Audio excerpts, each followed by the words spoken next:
Un acto elemental de justicia a quienes integramos el Instituto Cardenal Pi y la Fundación Gladius. Homenajear, celebrar y recordar esta valiente y olvidada gesta de la guerra cristera y hacerlo en la memoria de uno de sus más preclaros maestros y mártires, cual fue Anacleto González Flores, cuando quiero de cumplirse 70 años de su martirio.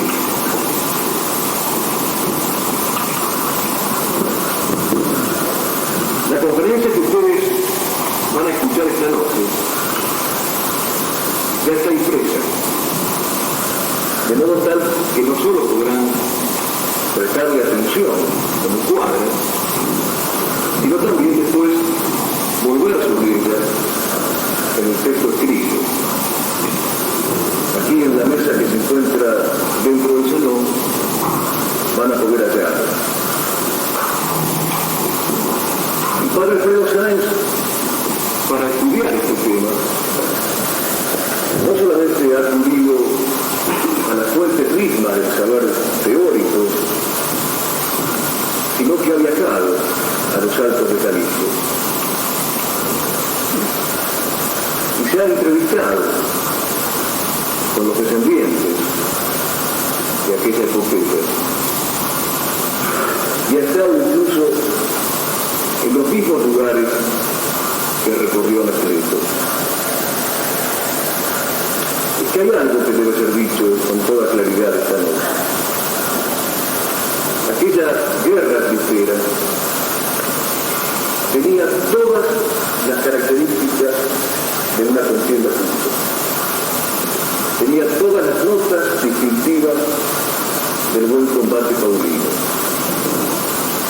Fue por eso que el Papa Pío XI bendijo las armas cristeras, bendijo la guerra de los cristeros, en dos documentos: la Yerba Animi, por un lado, la Firmísima Gestante.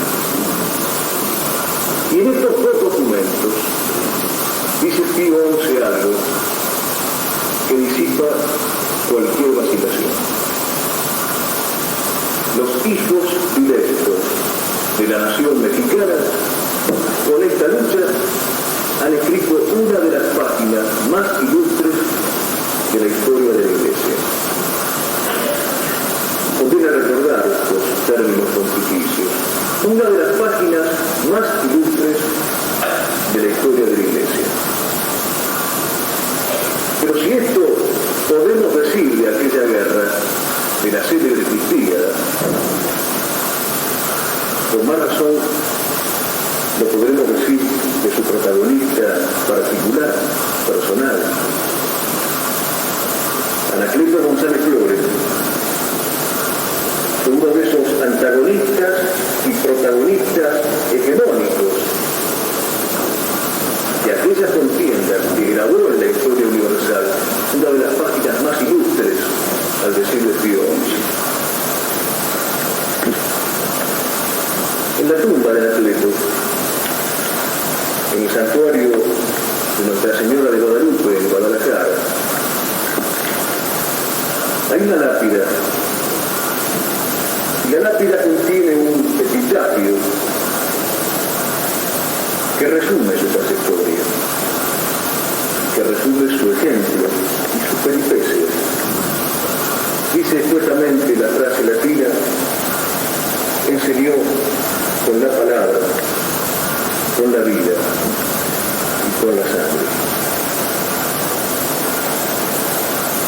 Las circunstancias son exactamente las mismas. Si bien miramos las cosas, también hoy padecemos la persecución y también hoy las fuerzas que dirigen esa persecución son las mismas que pretendieron hollar a la noble tierra mexicana. Y las circunstancias son las mismas. nosotros deberíamos ser los mismos.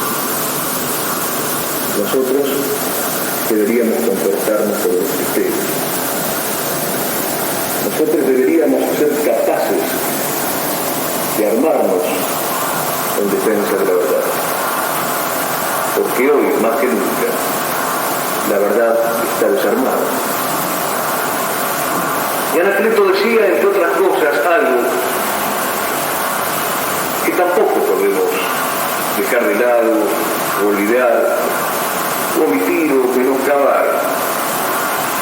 Decía Anacleto que reducir el catolicismo a una plegaria secreta, a una queja medrosa, o a un temblor o un espanto frente a los poderes públicos que están matando el alma nacional, no solamente es una cobardía, no solamente es una despreocupación, es una ignominia. Dice concretamente Anacleto que merece toda nuestra execración, porque es un delito contra el orden religioso, político, histórico, social y cultural de la patria. Sáenz ha venido a recordarnos estas cosas. Queremos agradecer por eso. No nos sorprende viniendo de él, nos tiene habituados a estos gestos de lucidez y de coraje, como él mismo los ha llamado en alguna oportunidad. Pero en esta circunstancia, el agradecimiento merecería ser resaltado aún más por el contraste con la tibieza y la pusilanimidad de tantos que deberían hablar. El nuevo aniversario de la epopeya cristera ha pasado inadvertido. Para cierta jerarquía eclesiástica no existe. Para la mayoría de los prelados, de los clérigos, de los pastores, es un hueco en el calendario. Se festejan tantas cosas y no se festeja una guerra justa por la causa de Dios y por la causa de Hispanoamérica. Por eso que nuestro agradecimiento se acentúa en esta oportunidad, precisamente por el contraste de este gesto solitario del padre Alfredo Sáenz. Tomar la iniciativa de homenajear, de celebrar y de recordar a los mártires. Venir a recordarnos con los guerreros de los altos de Calixto que Dios no muere. Venir a pronunciar un nombre heroico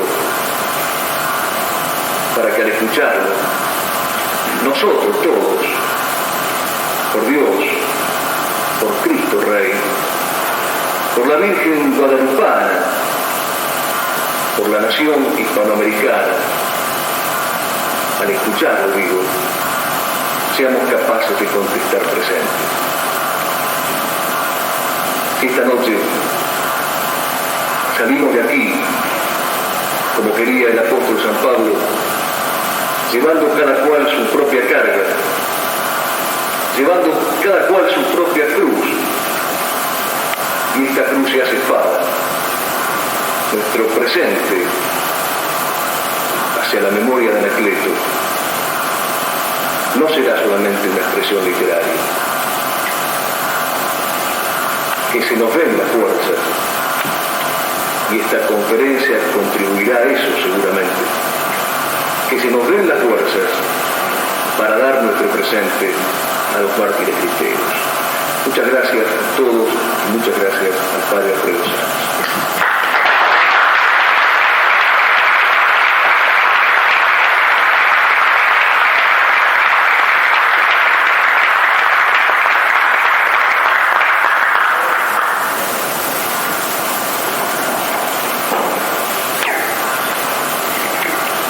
Nuestro héroe nació nació en Tepatitlán, pequeño pueblo del estado de Jalisco, cerca de Guadalajara, en 1888, de padres muy humildes y católicos. De físico más bien débil, ya desde chico mostró las cualidades propias de un dirigente, de un caudillo de barrio, muy inteligente, muy noble, de sentimientos. Pronto se aficionó a la lectura y a la música, y cuando había serenata en el pueblo, trepaba lo que los mexicanos llaman el kiosco, una tribuna redonda en el centro de la plaza principal. Era un joven simpático, de buena presencia, galanteador empedernido, de rápidas y chispeantes respuestas, amante de la ultrapedia.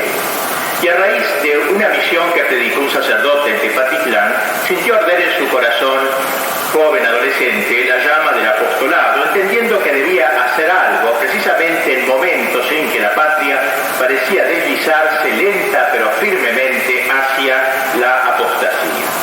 Cuando cumplió 20 años ingresó en el seminario de San Juan de los Lagos y luego pasó a Guadalajara para seguir allí sus estudios, pero haciendo la teología entendió que su vocación no era la sacerdotal, salió del seminario y se recibió en leyes, se recibió de abogado, quedándose luego en Guadalajara, donde inició su labor apostólica y patriótica que lo llevaría al martirio.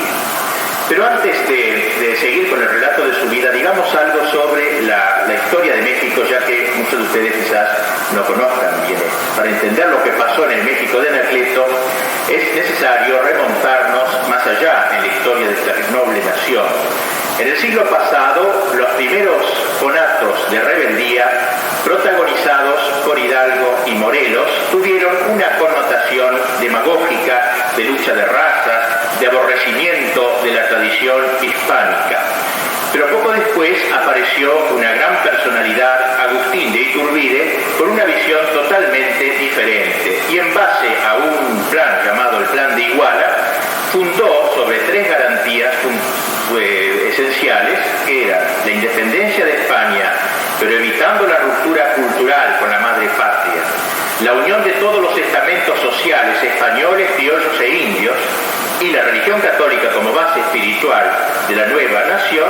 Digo que sobre estas bases montó su proyecto y fue proclamado emperador de México, una expresión que hoy nos parece ridícula, pero en esa época era muy frecuente que un jefe de Estado se declarase emperador. Desgraciadamente, el proyecto de Iturbide no se concretó de manera duradera. Este sería el primer momento de la historia de México independiente. Un segundo momento en la historia de México es el que se caracteriza por la virulencia del liberalismo. Fue la época de la llamada Reforma de Benito Juárez, plasmada en la Constitución de 1857. Se dice que con este nombre de Reforma quizás se quería aludir a la rebelión protestante contra la Iglesia, ya que este proyecto era eminentemente anticatólico y antihispano, que hizo del liberalismo una especie de religión laica basada en la admiración rendida al espíritu predominante en los Estados Unidos y a la Ilustración, lo que suponía la total exclusión de la Iglesia de la vida pública mexicana. La ulterior invasión de los franceses y la coronación de Maximiliano, hermano del emperador Habsburgo Francisco José, como nuevo emperador de México, con el apoyo de los Austrias y de varios patriotas mexicanos como Miramón, Márquez y Mejía, trajo una esperanza y una alternativa frente a la invasión política y cultural nefasta de los Estados Unidos. Pero este imperio duró también muy poco, cerrándose con el fusilamiento de Maximiliano, Miramón y Mejía, entre otros. Más adelante gobernaría hacia el fin del siglo pasado y comienzo de este Porfirio Díaz, también liberal, pero que se abstuvo de aplicar las leyes antirreligiosas más violentas de la Reforma. Y con esto entramos al tercer período, que nos pone ya en la época de Anacleto. En 1910 cae la dictadura porfirista y a partir del 14 se renueva ese proyecto liberal del siglo pasado, impulsado ahora bajo un nombre nuevo, la Revolución Mexicana, nombre que dura hasta hoy, e impulsada por los sucesivos presidentes Carranza, Obregón, Calles, Cárdenas, hasta el día de hoy, siempre con el explícito apoyo de los Estados Unidos. Fue el presidente Carranza, que gobernó del 17 al 20 de este siglo, quien inspiró la Constitución de Querétaro de 1917, más radical aún que la de 1857. Y así cae sobre México una luz de decretos, más de 100 en un año. Se impone la enseñanza laica, no solo en los colegios públicos, sino también en los privados. Se prohíben los votos religiosos y por tanto mueren las órdenes religiosas. Todos los templos pasaron a ser propiedad estatal. Se declaró a la Iglesia incapaz de adquirir bienes. Se declaró el matrimonio como contrato meramente civil. Se estableció el divorcio vincular.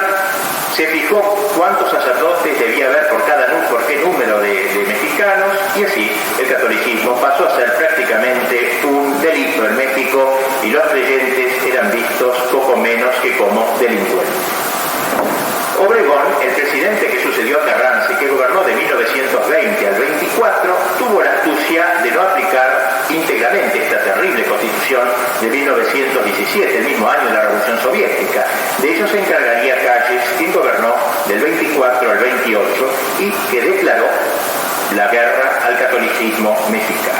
Fue durante su periodo, en 1925, que Pío se instituyó la solemnidad litúrgica de Cristo Rey. Ulteriormente, el Papa diría que fue el fervor de los mexicanos en favor de la realeza de Cristo lo que lo decidió a instaurar dicha festividad. En 1926 se instaura la ley Calles y estalló la persecución, la más terrible de la historia, según afirmara Pío XI. Durante estos últimos años, ya bastante dramáticos, los católicos habían comenzado a movilizarse. Destaquemos una figura señera, la del padre Bernardo Berguen de la Compañía de Jesús, quien en 1918 fundó la Asociación Católica de la Juventud Mexicana, ACJM, con el fin de coordinar todas las fuerzas vivas de la juventud para la restauración del orden social en México. La piedad, el estudio y la acción eran los tres medios elegidos para formar falanges de jóvenes, no desdeñando el espacio de la acción cívica en orden a defender la religión, la familia, la propiedad. El lema lo decía todo: por Dios y por la paz. El padre Berguen se había inspirado en el conde de Mille, creador de la Asociación Católica de la Juventud Francesa. El ideal era, como él dice, formar un buen contingente de jóvenes estrechamente unidos entre sí y animados de una fe profunda en la causa de Dios, de la patria y del alma popular, trabajasen a una por Dios, por la patria y por el pueblo, amando a Dios hasta el martirio, a la patria hasta el heroísmo y al pueblo hasta el sacrificio. De la CJM diría en 1917 el padre Victoriano Félix, un jesuita español, que había, dice, acertado con el más perfecto modo de formar hombres, pues supo forjar mártires. Tal fue el ambiente en que se movió nuestro héroe. Su estampa nos ofrece dos principales facetas, la del docente y la del caudillo. Desde sus mocedades, Anacleto mostró una clara inclinación a la docencia. Había adquirido una sólida cultura. Durante sus años de seminario frecuentó a San Agustín, a Santo Tomás. Para su afición a oratoria, sus guías principales fueron Demóstenes, Cicerón, Bossuet, Belliot, Donoso Cortés, Vázquez de Mella. Su amor a las artes lo acercó a Miguel Ángel, a Shakespeare, a Ibsen. Su inclinación social y política lo llevó al conocimiento de Binsford, Mallinckrodt, O'Connell, y asimismo era experto en leyes, habiendo egresado de la facultad con la nota más alta. Por esto quiero decir que era un verdadero intelectual, en el sentido más noble de la palabra, no un intelectual de gabinete, sino un excelente, como veremos, diagnosticador de la realidad que le fue contemporánea. Y así, tanto en sus escritos como en sus discursos, nos ha dejado una aguda exposición de la tormentosa época que le tocó vivir, no solo en sí misma, sino en sus antecedentes, también en sus raíces históricas. Entendía ante todo a México, y más en general a Iberoamérica, como la heredera de la España imperial. La vocación de España, dice en uno de sus escritos, tuvo un origen glorioso. Los 8 siglos de estar espada en mano, desbaratando la falange de Mahón, Continuó con Carlos V, siendo la vanguardia contra Lutero y los príncipes que secundaron a Gustavo Adolfo. En Felipe II encarnó su ideal de justicia y luego en las provincias iberoamericanas fue una fuerza engendradora de pueblos, siempre en continuidad con aquel día en que Pelayo hizo oír el primer grito de la Reconquista. Y por eso escribe: nuestra vocación tradicionalmente, históricamente, espiritualmente, religiosamente, políticamente es la vocación de España.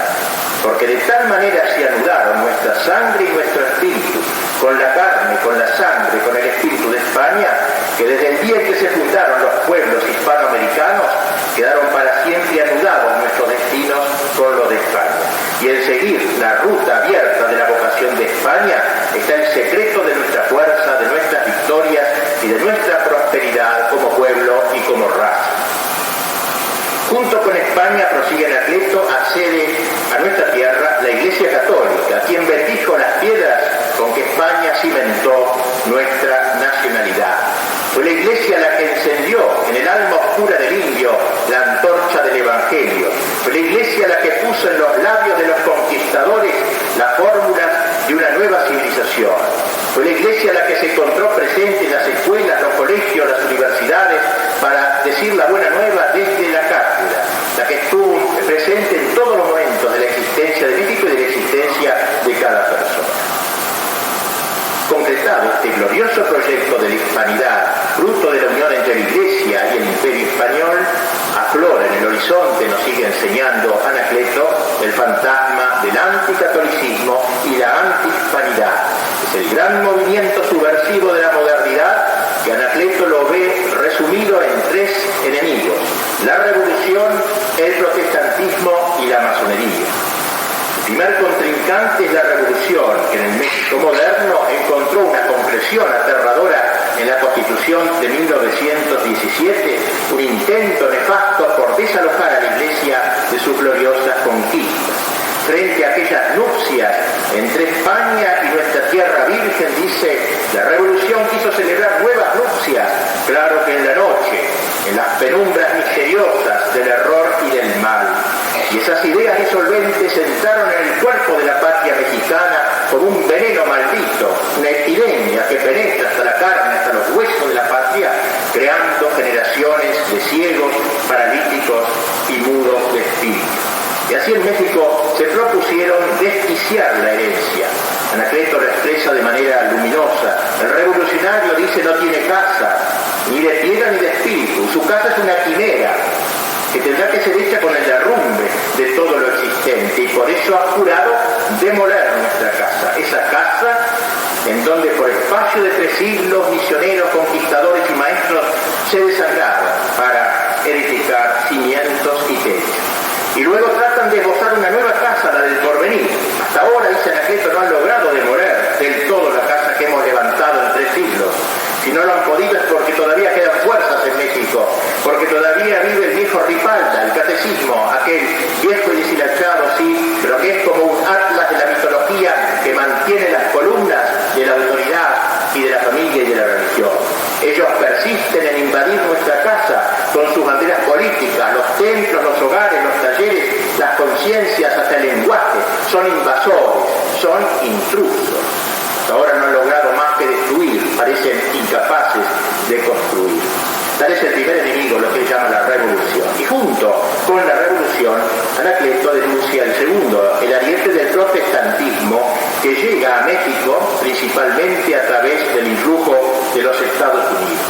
Rosales Flores trae a colación aquello que el viejo Roosevelt dijo cuando le preguntaron si se efectuaría pronto la absorción de los pueblos hispanoamericanos por parte de los Estados Unidos. Y él contestó, la creo larga, la absorción, y muy difícil mientras estos países sean católicos. El viejo choque, dice Anacleto, entre Felipe II e Isabel de Inglaterra se renueva ahora entre el México tradicional y la fuerza del protestantismo yanqui, que intentan penetrar por doquier, que intentan llegar al corazón de la multitud para apoderarse de la juventud sobre todo. Y el tercer enemigo es la masonería, que levanta el estandarte de la rebelión contra Dios y contra su Iglesia.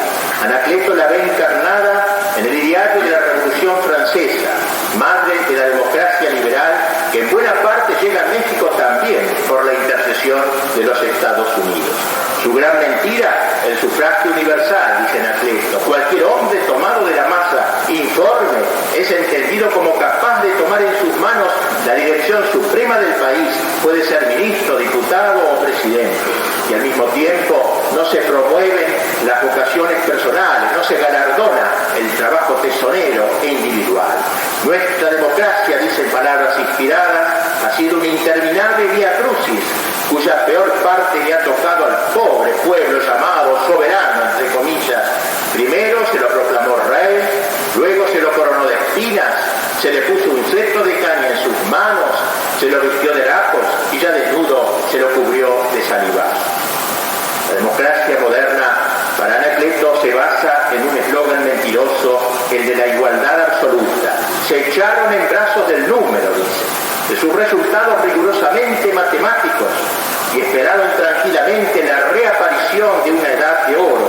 Su democracia resultó una máquina de contar.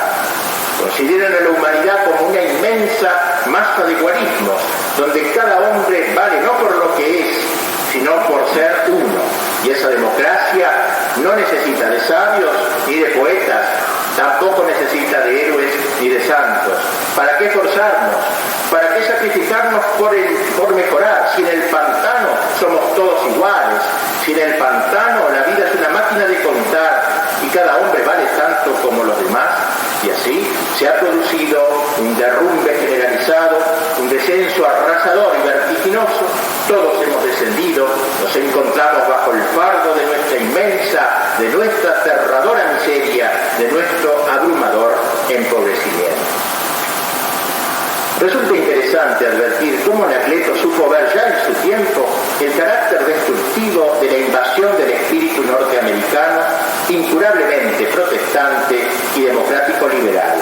Coincidía con él el vicepresidente de la Liga de Católicos Unidos, que se llamaba Miguel Palomar y Vizcarra, en un memorándum relativo a la influencia de los Estados Unidos sobre México en materia religiosa. Y aquí se ve esta frase: el imperialismo yanqui es para nosotros y para todos los mexicanos que anhelan la salvación de la patria algo que es en sí mismo malo, y como malo debe combatirse enérgicamente.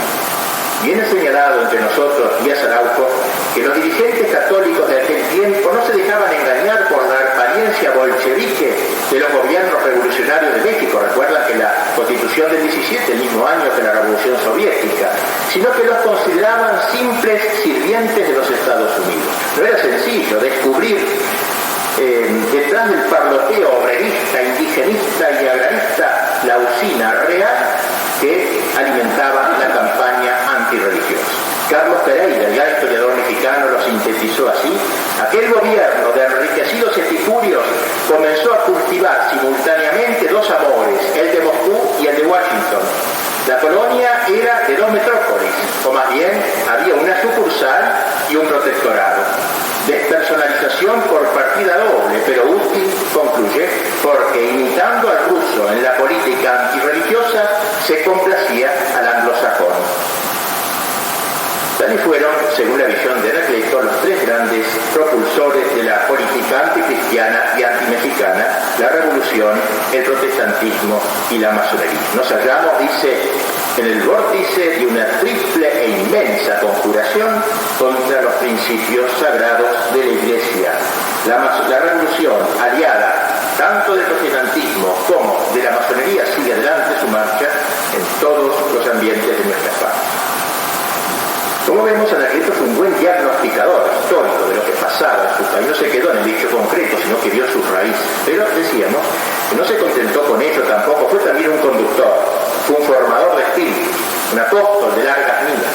En sus artículos y conferencias, nuestro héroe vuelve una y otra vez sobre la necesidad de ser realista y de enfrentar lúcidamente el momento por el que pasa su patria. Se ha caído nuestra finca, dice, caminamos entre escombros, pero al mismo tiempo señala su preocupación porque muchos católicos desconocen las causas del desastre. desastre. Le echan la culpa al último gobernante. ¿No ven toda esta mirada histórica de la conquista de América hasta hoy? Desconocen los tres grandes enemigos a que hemos aludido: el protestantismo, la masonería y la revolución. Desconocen que ellos trabajan incansablemente con un programa bien organizado y con una acción muy definida. Estos tres enemigos, dice Anacleto, están venciendo al catolicismo en todos los frentes, a toda hora y en todas las formas posibles. Los combaten en las calles, en las plazas, en la prensa, en los talleres, en las fábricas, en los hogares. Esto es un hecho.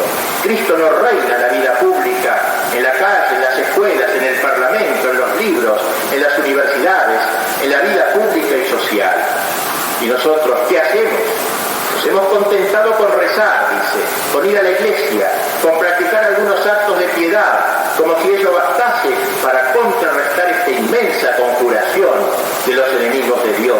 Les hemos dejado a ellos todo lo demás: la calle, la prensa, las cátedras, en todos los niveles de la enseñanza. En ninguno de esos lugares han encontrado una oposición seria, y si algunas veces hemos actuado, lo hemos hecho tan pobremente, tan raquíticamente, que puede decirse que no hemos combatido. Hemos cantado en las iglesias, pero no le hemos cantado a Dios en la escuela, en la plaza, en el parlamento, arrinconando a Cristo por miedo al ambiente. Urge pues salir de la sacristía, dice Anacleto, entendiendo que el combate se entabla en todos los campos, sobre todo allí donde se libran las ardientes batallas contra el mal.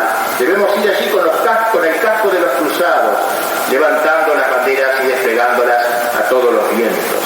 Por eso, reducir el catolicismo a una plegaria secreta, a una queja medrosa, a un temor y un espanto ante los poderes públicos, cuando estos matan el alma nacional y atasajan en plena vía la patria, no es solamente cobardía y desorientación disculpable, es un crimen histórico, religioso, público y social, dice, que merece todas las execraciones. Tal es la gran denuncia de González Flores hacia dentro de la Iglesia, el inmenso lastre de pusilanimidad y de apocamiento que ha llevado a buena parte del catolicismo mexicano al desinterés y a la resignación. Las almas sufren de empequeñecimiento, de anemia espiritual. Nos hemos convertido en mendigos, escribe, renunciando a ser dueños de nuestro destino. Se nos ha echado de todas partes y todo lo hemos abandonado. Ni siquiera nos atrevemos a pedir más que lo que se nos da. Se nos arroja todos los días las migajas que deja la altura de los invasores y nos sentimos contentos con ellas. Tal encogimiento está en abierta pugna con el cristianismo, que desde su aparición es una inmensa y ardiente acometida a lo largo de 20 siglos de historia. Porque como escribe, la Iglesia nutre y vive y se nutre de osadías. Todos sus planes arrancan de la osadía. Solo nosotros nos hemos empequeñecido y nos hemos entregado al acotamiento. Ahora, así todos los católicos no hemos hecho otra cosa que pedirle a Dios que Él haga, que Él arregle, que Él obre, que haga esto, todo o algo por la suerte de la Iglesia y nuestra patria. Y por eso nos hemos limitado a rezar, esperando que Dios obre, y todo ello bajo la máscara de una presunta prudencia. Ha vuelto la hora de que necesitamos la imprudencia de la osadía cristiana. Justamente en esos momentos, el Papa, como he dicho, acababa de decretar la fiesta de Cristo Rey. Refiriéndose a ella, dice Anacleto que lo más importante de esa institución, de la institución de esa fiesta, no es tanto que se proclame a Cristo como Rey de la vida pública y social. Es importante eso, pero lo más importante es que los católicos entendamos las responsabilidades consiguientes. Cristo quiere que lo ayudemos con nuestros esfuerzos, nuestras luchas, nuestras batallas, y eso no se logrará si continuamos encastillados en nuestros hogares y en nuestros templos. Hasta ahora nuestro catolicismo es un catolicismo de paralíticos, y eso desde hace tiempo. Somos herederos de paralíticos. Y claro está, dice Anacleto, que cuando una doctrina no tiene más que paralíticos, se tiene que estancar, se tiene que batir en retirada de las recias batallas de la vida pública y social, y a la vuelta de poco tiempo tendrá que quedar reducida a la categoría de momia, inerte, muda y derrotada. Nuestra nuestras convicciones están encarceladas por la parálisis. Anacleto fue un verdadero maestro, en el sentido más rico de la palabra, no un mero transmisor de ideas, un profesor, profesaba, un auténtico formador de alma, consciente del estancamiento del catolicismo y de la pusilanimidad de la mayoría, o como él mismo lo dijo, del espíritu de cobardía de muchos católicos y del amor ardiente que sienten por sus propias comodidades y por un catolicismo de reposo, de pereza, de apatía, de inercia y de inacción. Él se abocó a la formación de católicos militantes que hiciesen suyos el ideal de combate, convencido, dice, de que su misión es batirse hoy, batirse mañana, batirse siempre bajo el estandarte de la verdad. A su juicio, el espíritu de los católicos debía portarse en dos niveles, el de la inteligencia y el de la voluntad. El de la inteligencia ante todo, ya que las batallas que tenemos que reñir, escribe, son batallas de ideas, batallas de palabras. No basta pues con el catecismo, hay que crear una cultura católica. No podemos seguir combatiendo a pedradas mientras nuestros enemigos nos combaten con ametralladoras. En esta obra de propagación de la verdad, todos pueden hacer algo. Los más rudos e ignorantes, dedicarse a estudiar. Los más cultos, enseñar a los demás. Los que no pueden ni escribir ni hablar, difundir, por ejemplo, un buen periódico. Los que tienen destreza en hablar y escribir, enseñar a los demás. No nos preguntemos ya cuánto hemos orado, sino qué hemos hecho o qué hacemos para afianzar y robustecer las inteligencias. Anacleto no se quedó en buenas intenciones. Se propuso suscitar un grupo de jóvenes deseosos de formarse, no integrados ciertamente por aquellos que hubieran nacido con una inteligencia privilegiada, sino por todos los que deseaban adquirir una cultura lo más completa posible. Para él eso era lo más importante, era la influencia de ese grupo, a su juicio resultaría incontrastable, dice, porque se hallarían en posesión de los poderes más formidables, cuales son la idea y las palabras. Y con ese propósito atrajo así lo mejor de la juventud de Guadalajara. A pocas cuadras del santuario de Guadalupe, de dicha ciudad, una señora les ofreció hospedaje y alimentación a él y a varios chicos más que estudiaban en la universidad. Y allí convocaron a un grupo de jóvenes para cursos de formación. En cierta ocasión que estaban estudiando los avatares de la Revolución Francesa, sus víctimas, sus verdugos, la gironda, el jacobinismo, etc. Esto muestra un poco el humor de Anacleto, como la dueña de casa se llamaba doña Jerónima, y los vecinos le llamaban Jero o Giro, le puso a su sede el nombre de la Gironda, y a sus ocupantes eran los girondinos, así se llamó este grupito. Y así fueron arrimando un buen grupo de muchachos, unos 50, atraídos por Cleto y sus compañeros de vida juglaresca. Y allí en esa casa, lejos de todo estiramiento doctoral, la alegría del maestro, como lo llamaban el maestro, se volvía contagiosa mientras trataba temas de cultura, de formación espiritual, de historia patria, trascendiendo a toda la ciudad, pero sobre todo a la barriada del santuario de Guadalupe, donde estaba la Gironda. Refiriéndose a ella, refiriéndose a aquellos convivios, dice Gómez Robledo que las ideas fulguraban en la conversación vivaz y el goce intelectual tenía rango supremo. Anacleto estaba convencido de la importancia de esta labor intelectual, ya que en una época de confusión doctrinal había que formar lo que llamaba la aristocracia del talento. Y para ello nada mejor que poner a aquellos muchachos en contacto con los grandes pensadores, los grandes literatos, los historiadores veraces. Era esta su obra predilecta, era este su centro de operaciones y el nido de sus amistades más entrañables y de sus colaboradores más decididos. A esos muchachos los consideraría como una ampliación de su familia, incluso allí en ese oratorio, el oratorio de la casa, contrajo matrimonio, a su hijito recién nacido lo hacía asistir a las reuniones. Un amigo de él, luego sacerdote Navarrete, dice: Anacleto era el maestro por antonomasia entre nosotros. Estaba siempre a punto para dar un consejo, esclarecer una idea, forjar un plan, ya de estudio, ya de acción. El espíritu infundido por él hizo de nuestro grupo local una verdadera fragua de luchadores cristianos. Nos enseñó a orar, a estudiar, a luchar en la vida práctica. Nos enseñó también a divertirnos, porque él sabía hacer todo eso. Lo mismo se lo encontraba jugando una partida de billar que de damas, tocando la guitarra o sosteniendo corrillos con un montón de anécdotas. Así fuimos aprendiendo poco a poco que la vida del hombre sobre la tierra es una lucha, que es guerra encarnizada y que los que mejor la viven son los más aguerridos, los que se vencen a sí mismos y luego se lanzan contra el mal para vencer cuando mueren y dejan a sus hijos la herencia inestimable de un ejemplo heroico.